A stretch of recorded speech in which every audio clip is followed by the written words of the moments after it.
Ողջույն։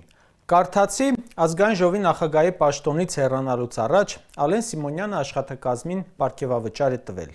Մի քանի օր առաջ էլ պարգևատրել էր պատգամավորներին։ Իր անձնական գրպանից չի պարգևատրել, բնականաբար, այլ ժողովրդի, պետբյուջեից։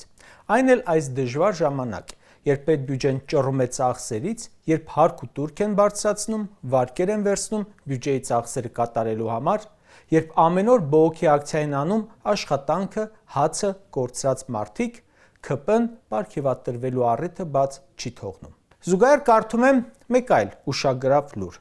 Բունդեսթագի պատգամավորները հրաժարվել են աշխատավարձի 500 եվրո բարձրացումից Գերմանիայում ստեղծված բարդ տնտեսական իրավիճակի պատճառով։ Գերմանիայում որքան էլ տնտեսական վիճակը բարդանա, Հայաստանից հաստատ լավ կլինի։ Բայց այնտեղ չեն ասում, դե լավ ընդամենը 315,000 եվրո խնայումը հո երկիրը չփրկեց։ Մեզ մոտ պատգամավորին պարգևավճար, սահմանադրական դատարանի դատավորներին հավելավճար, սովորական քաղաքացուն ոչինչ։ Ահա ինչպես են Եվրամիության անդամ երկրում վերաբերում բյուջեի միջոցներին եւ ինչպես են վերաբերում հարկատուի միջոցներին Եվրամիություն ձգտող Հայաստանում։ Այս ընթացքում մի քանի ուշագրավ լուր եւս կարդացի միջազգային լրահոսից, որոնք շատ համադրելի են, կարծում եմ, Հայաստանում իրավիճակի հետ։ Մի քանի օր առաջ օրինակ հրաժարական տվեց Մոլդովայի վարչապետ Ալեքսանդր Մունտյանուն։ Ասաց հեռանում է, քանի որ չի կարող աշխատել իր սկզբունքներին ու համոզմունքներին համապատասխան։ Ազնիվ պատճառ է, չէ՞։ Ինքնակամ հրաժարականի օրինակելի տարբերակ է։ Ոչ բողոքի ակցիաներ էին իր դեմ, ոչ հայրենիք էր ծախել, ոչ զոհեր էր տվել, ընդամենը 9 ամիս աշխատելուց հետո հասկացել էր, որ այդ պաշտոնը իր հակով չէ։ Մոլդովան տնտեսական ճգնաժամի մեջ է, հակառուսական քայլերի պատճառով էներգետիկ ճգնաժամի մեջ է նաև, եւ վարչապետն ասում է, նման քաղաքականության պայմաններում ես չեմ կարող հաջողել։ Դա ձախողման ընդունում է։ 8 տարի վարչապետ աշխատելուց եւ այդ ընթացքում հնարավոր ամեն բան պրավալ տալուց հետո էս մեր մի հոգավոր այդպես էլ չհասկացավ, որ դա իր տեղը չէ, իր հակով չէ։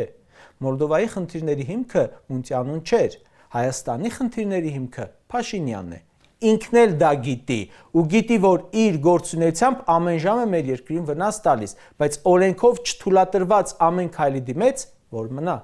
Միգուցե պատճառն այն է, որ նա չունի սկզբունքներ ու համոզմունքներ, բացի աթոռը պահելու մոլուցքից։ Այցելել եմ գյուղեր, որտեղ հողագործը լաց է լինում, տան տղամարդը լաց է լինում, որովհետև վարկերի տակ ճռում է, բայց ճար չունի, պոմիդորի ձեռքը կրակն է ընկել։ Եղանակը չէ մեղավորը, իր հաշվարկները չեն մեղավորը, Նիկոլն է։ Դա գիտեր, որ իր մնալով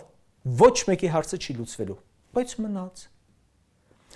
Քանի որ թողարկումը նվիրել ենք համեմատություններին, կարծում եմ տեղին է համեմատել նաև հայ ֆերմերների եւ այլ երկրներում, օրինակ Եվրամիությունում ֆերմերների գործելավոճը։ Օրինակ Հունաստանում այս տարի արդեն մի քանի անգամ բողոքի ակցիա են արել, բողոքելով արտադրության ծախսերի դեմ եւ պահանջելով իրենց արտադրանքի համար երաշխավորված գներ, վնասով չաշխատելու համար, սուբսիդիաների ժամանակին վճարում։ Տրակտորներով հասան մինչև մայրաքաղաք։ Բելգիայում եւս ֆերմերները մայրուղիներ փակեցին տրակտորներով։ Նրանից առաջ դա արել էին ֆրանսիացիները, արգելափակելով քաղաքի մայրաքաղաքի կենտրոն տանող ճանապարհները ի բողոք Եվրամիության եւ Հարավամերիկյան դաշինքի միջև ազատ առևտրի վիճահարույց համաձայնագրի։ Տրակտորները հասան մինչև Էյֆելյան աշտարակ։ Շեշտեմ, որ դա ձմռանն էր, դեռ գյուղատնտեսական արտադրական մթերման սեզոն չէր, բայց կանխած գալով վտանգը դուրս եկան փողոց։ Սրանից 20 օր առաջ Լեհաստանում ֆերմերները փակեցին մայրուղիներ, բողոքելով անշահութաբերությունից։ Այս բոլոր դեպքերում տրակտորներով ուղղակի փակում էին ճանապարհները, մայրուղիները։ Իշխանությունից պահանջում էին Լեհաստանում գյուղարտադրության եկամտաբերության բարձրացման մասին որոշումներ։ Հիմա գանք Հայաստան։ Մայիսի վերջից կոլապս է։ Ֆերմերները գտնվում են ծայրահեղ վիճակում ու պատճառը գիտեն ինչն է, կարկուտը չէ, ցրտարությունը չէ, Նիկոլն է։ Այդ մարդու պատճառով դեղցի արտահանումը հունիսին նվազել է 100%, այսինքն արտահանվել է 0 գրամ դեղց։ Լոբու արտահանումը նվազել է 100%, բազուկի արտահանումը նվազել է 100%, ազնվամորու արտահանումը նվազել է 100%, բողկի արտահանումը նվազել է 99.99%, ելակի արտահանումը նվազել է 45%, թզի արտահանումը նվազել է 96%։ Պատկերացնում եք, ինչ կանեին ֆրանսիացի ֆերմերները, եթե իրենց մոտ Մակրոնի քաղաքականության պատճառով այսպես լիներ։ Լոլիկը կբարձեին ու շուռ կտային Ելիսեյան պալատի մոտ։ Մեզ մոտ լոլիկի արտահանումը նվազել է 71%, մարդիկ անհանգիստ նստել են տեղները։ Կաղամբի արտահանումը նվազել է 100%, կանաչիների արտահանումը նվազել է 78%, կարտոֆիլի արտահանումը նվազել է 100%, շլորի արտահանումը նվազել է 100%, սմբուկի արտահանումը նվազել է 99.99%, վարունգի արտահանումը նվազել է 93% եւ այլն, երկար կարելի է շարք շարունակել։ Այս սաղ նվազել են։ Սաղ գիտեն պատճառը ինչն է։ Ավելի ճիշտ ով է։ Ակցիաներ տեսանք, չէ, որովհետև Ֆրանսիայի, Բելգիայի, Հունաստանի, Լեհաստանի կառավարություններն աջակցում են ֆերմերներին, նրանց պահանջները բավարարում են բողոքի ակցիաներից հետո, իսկ մեզ մոտ ճնշում են, ասում են, եթե բողոքեք, կհայտնվեք ճաղերի հետևում։ Ֆրանսիացի ֆերմերն ասում է դուրս գամ բողոքի, որ իմ վիճակը բարեփոխվի։ Հայ ֆերմերն ասում է ձենս կտրեմ, նստեմ տեղս, որ ինչ ունեմ դրանցից էլ չզրկվեմ։ Մեր այսօրվա իրավիճակի վերաբերյալ մի վերջին օրինակ ևս բերեմ։ 2012 թվականին փակվեց Եվրոպայի ամենամեծ պողպատի գործարաններից մեկը՝ իտալական Իլվան։ 12-15 հազար աշխատող ուներ։ Դատավորը կալանք դրեց գործարանի որոշ արտադրական օբյեկտների վրա։ Դրանց շահագործումը սահմանափակեց։ Սկսեցին քրգործել ընկերության սեփականատերերի եւ ղեկավարների նկատմամբ։ Խնդիրը, ասում էին, բնապահպանական է։ Ինչ եղավ հետո։ Հազարավոր մարդիկ կորցրեցին աշխատանքը։ Տնտեսությունը ծանր հարված ստացավ։ Ինչ արեց պետությունը։ Ընդունեց հատուկ օրենքներ եւ թույլ տվեց արտադրության շարունակումը։ Սա ցույց է տալիս, որ իրավապահ կամ դատական մարմինների որոշումները կարող են ունենալ հսկայական տնտեսական հետևանքներ։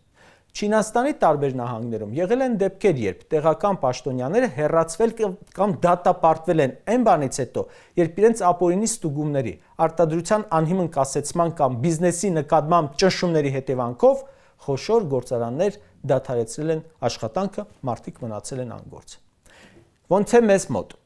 Տնտեսական ծանր հետևանքներ են ունենում երկրի ղեկավարի եւ նրա ցուցումով գործող իրավապահ մարմինների գործունեությունը։ Հազարավոր մարդիկ մնացել են անգործ։ Բողոքի ակցիաներ են անում։ Տեսնում ես, որ անելանելի վիճակում են, ապրելու, հաց ուտելու խնդիր ունեն, քանի որ Փաշինյանը հարձակվել է գործարանների վրա, դրանց սեփականատիրոջ վրա, հրահանգել է փակել բիզնեսները։ Եթե իտալական գործարանը փակվել է դատավորի սխալ որոշման արդյունքում, մեզ մոտ գործարանները փակվում են, որովհետև երկիրը ղեկավարողն է նման որոշումներ պարտադրում։ Մարդիկ հացից զրկվում են։ Իսկ այս ամենի մեղավորը ինչ է անում։ Մեկնում է հանգստի։ Կարճ ասած, երբ երկրի ղեկավարը վերածվում է բիզնեսի եւ քաղաքացու գործունեությունը խոչընդոտող մարմնի, դա ողբերգություն է։ Առաջին հերթին երկրի համար։ Դա ազգային աղետ է։ Այն, ինչ կատարվում է մեր երկրում, ճանապարհ է դեպի քաոս։ Այս ամենը ցույց է տալիս, թե որքան սարսափելի է ոչ adekvat իշխանություն եւ վախի մեջ ապրող հանրություն ունեցող երկրի պետության վիճակը։